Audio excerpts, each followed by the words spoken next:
प्रिय साथियों, binary operations अर्थात द्विय आधारी संक्रियाओं के अधिकांश प्रश्न आप कर चुके हैं। कुछ सामान्य जानकारी एवं आगे के कुछ प्रश्न आज आपको प्रेषित हैं। सबसे पहले हमें इसकी परिभाषा को ध्यान में रखना होगा कि द्विआधारी संक्रियाएं वे संक्रियाएं हैं।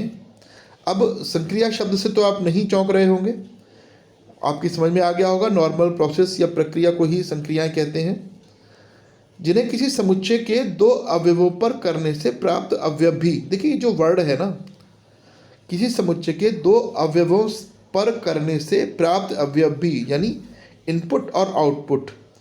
केमिस्ट्री वाले भैया जैसे केमिस्ट्री में प्रयोग करते हैं ना कि दो पदार्थ हमने यूज़ किए और प्रोडक्ट जो तैयार होकर करके आता है, वहीं से इसका कुछ रिलेशन है। अब देखिए ये जो सूत्र है इसको बहुत अच्छे से नोट कर लें।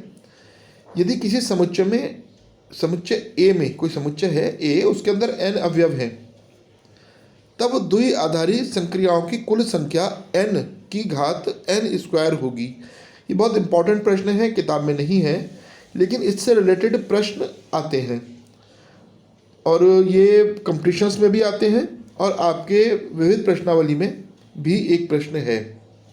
ठीक है, तो इसको जरा ध्यान देना है। ये प्रश्न, ये विविध प्रश्नावली का 19वां प्रश्न है, समुच्चय ए बी।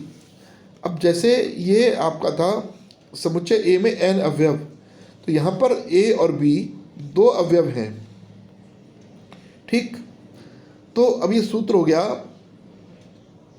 2 और 2 की पावर 2, यानी 2 की घात 4। इस प्रकार इसका उत्तर हुआ 16, जो समझना बहुत ही इम्पोर्टेंट है। आपकी समझ में आ गया होगा ऐसा मुझे विश्वास है। अब एक्सरसाइज का 10वां प्रश्न, 9 तक हम कर चुके थे। 10वां प्रश्न, 9 में दी गई संख्याओं में किसी का तत्समक है, ठीक है, वह बताइए। यानी उसी प्रश्न को इन्होंने आगे बढ़ाया, हमने लिख लिया। सबसे पहले देखिए ए स्टार बी, इसको गोला बना के प्लस बी इस चिन्ह का प्रयोग होता है और ये भी, इसका अर्थ यही होता है। अच्छा, ये उल्टा ए तो आपकी समझ में आ गया होगा ना, फॉर ऑल कहते हैं इसको, फॉर ऑल, सभी के लिए। तो ये आपको क्लियर होगा, मुझे ऐसा विश्वास है। ये आपका इसके बाकी के पार्ट्स,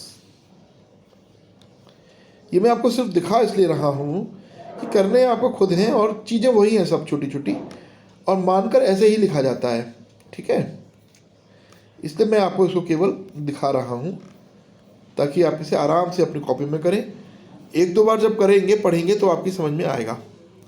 नहीं समझ में आने पर आप सीधा मेरे से पूछ सकते हैं, अपने ग्रुप में भी आप हल करके मुझे भेजेंगे। परीक्षाओं के लिए ऑल द बेस्ट। कोई भी समस्या आने पर सीधा व्हाट्सएप पर पूछें या फ़ोन करें। भारत माता की जय।